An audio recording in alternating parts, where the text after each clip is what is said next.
My name is Jens Gnauer, and I've been meditating with Heartfulness meditation system since 1972.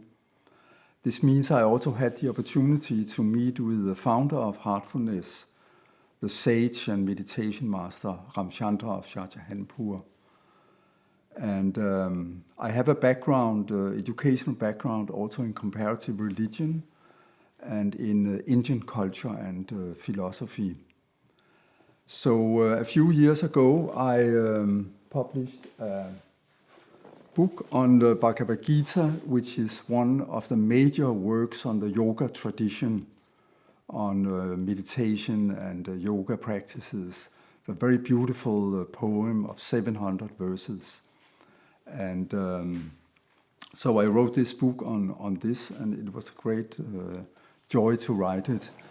And now I have a new publication, this one, which is called Nachiketa's Third Wish.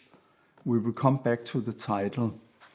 This is a book that is about all the different contemplative, meditative traditions, both of East and West, and Middle East also. And so it goes back to ancient times and right up to the present time.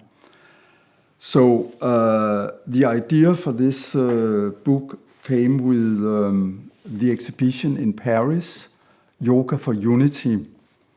And unity is the great theme of actually yoga. Yoga also means unity and union and oneness. And I was asked to contribute with something for this exhibition in Paris. That was in June. Then I started writing on, the ancient Vedas, on the Upanishads, which is actually the origins of yoga. They were about sort of 800 to 400 before Christ. Then, of course, Bhagavad Gita, the seminal work on yoga, the yoga aphorisms by the sage Patanjali. And then somehow when I got into this mood of writing, I came into a flow and it continued. So I started writing about Buddhism, which is very much associated with the yoga, meditation and psychology also. I started writing about Sufism, about the devotional movements in India. And then also I thought that in Europe we have a very ancient tradition also of meditation, which goes back all the way to Plato. So I included a section on this Christian tradition of contemplatives, which is a very rich tradition. This tradition died out around sort of 1700, when science became really predominant in Europe. And then it, in a way, withdrew to the monasteries, where it was still maintained. But now there's a big revival in Christianity of meditation and contemplative life. So from there, I also thought it was important to include something on the modern developments, the science of meditation, because in recent times there have been a lot of research on what kind of effect meditation has on the brain. So it's actually called the neuroscience of meditation. I also looked into, this contemplative life.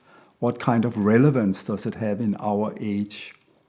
And then, of course, I wrote about heartfulness also, which in a way, in this book, is seen in the context of all these developments.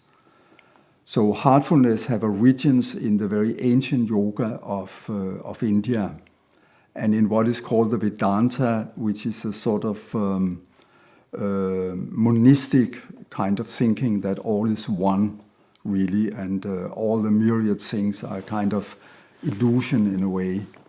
And then also heartfulness has some inspiration from Sufism, which was very prevalent in northern India. So all these things are somehow integrated in the book. Now, the story of Nachiketas That, of course, you can read about it, and it's too long here to tell the story. But basically, it's the encounter between a very young man, Nachiketas, and death. And they have a dialogue, and somehow death is very reluctant because Nachiketa wants to know about what happens after death. Is there an existence or is there not any kind of existence? And Mr. Death, he's very reluctant to go into this subject, and he promises Nachiketas all kind of, riches and jewels and cows and everything, but don't ask me this question. But Nachiketa persists, and this in a way becomes the start of that whole sort of process of the contemplative and the meditative life in a way. And it also is the start of the focus very much on the heart as being the center for meditation, the focus of contemplative living, that you live by the heart, and you somehow tune the mind and the heart and the body into this kind of oneness, which really is the essence of yoga. So what is contemplative and what is a contemplative? So basically, when we meditate, we merge within ourselves into union with this deep harmony that we have within. But then when we get out of meditation, we often find that we are disturbed by, our surroundings, all the stress, all the things we have to do. So to be contemplative in a way is the art of maintaining the meditative condition throughout. And this is what many of the contemplatives of the past actually were doing. So in a way you see this peaceful atmosphere of a Sufi garden or a monastery in Europe with flowers and this beautiful courtyard. Or you see nature like in the picture. I don't know whether you can see it on the back of this. So in a way, living in that, we could call it, the ancient called it beauty, the great beauty. So by living in this sort of state of being meditative, affects the way you see the world around you. So in a way, the inner beauty that you get in touch with when you meditate is reflected on your surroundings. And the art is to stay in that whatever you do. Even if you go to work, you can still be in this wonderful garden. Even if you are busy with the family and children in the morning, getting ready, you can still be in this beautiful garden where the nightingale is singing and, the rose is blooming, like the Sufis would say.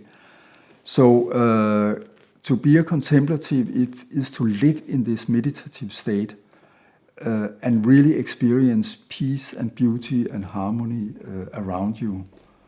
So this is what we aim at. And fortunately, some of our predecessors in the past, they succeeded in this.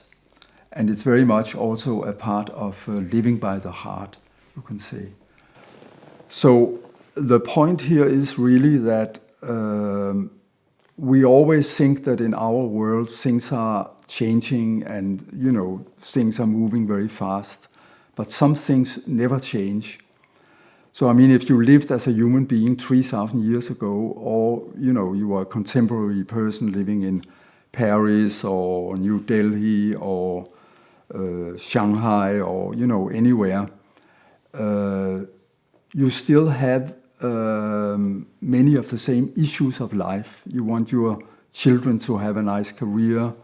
You want to, live a comfortable life. And then you also have this inner yearning to return home, to find a sort of place that is in harmony. And yoga, meditation, heartfulness, the contemplative traditions are very much about, in a way, the return to the original harmony. So this is some kind of a theme throughout the book.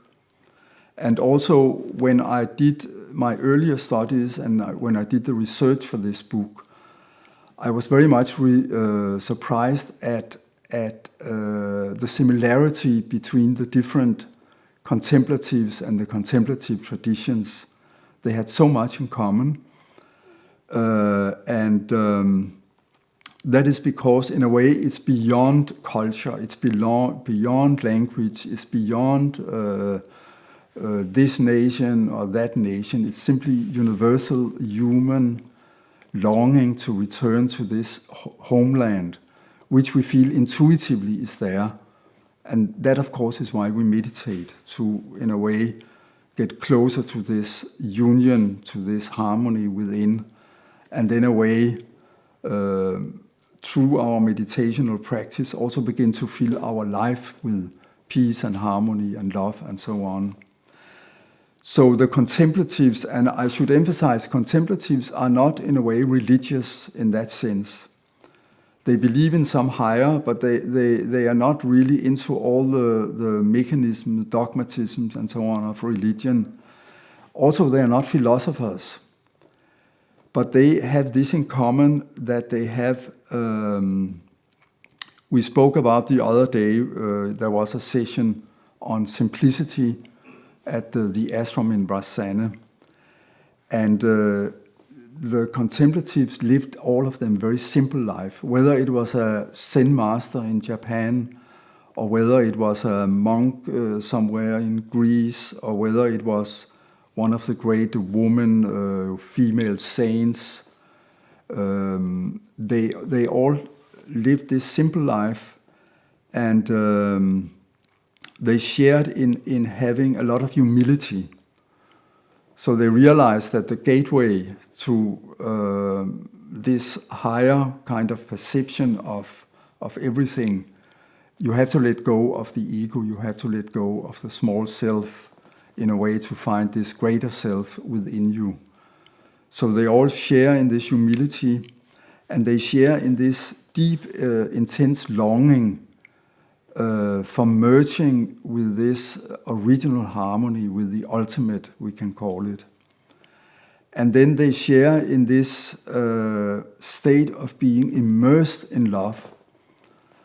And this kind of state has produced a lot of wonderful poetry. You may know of the poet Kabir, may know of the great poet Rumi from Sufism, because in a way it's a feeling. And the feeling you don't express in philosophy, but you can express it in art and in poetry. So in this book there are also sections on poetry and art and these different different expressions that transcend this physical world that we live in, and in a way add to our life a different dimension of harmony and peace. So basically, to conclude, we can say that all these contemplatives live by the heart, and in a way shared that with whoever they came into touch with. So in a way, one could hope that it's like there is a renewal now of this living by the heart in a contemplative way. So we hope that by creating peace in yourself, creating peace with your family, with your surroundings, in your job and so on, that ultimately this will also affect the world that we live in. So that is in a way the great mission of all these contemplatives through the last 3,000 years. And this, of course, is the subject of this little book here.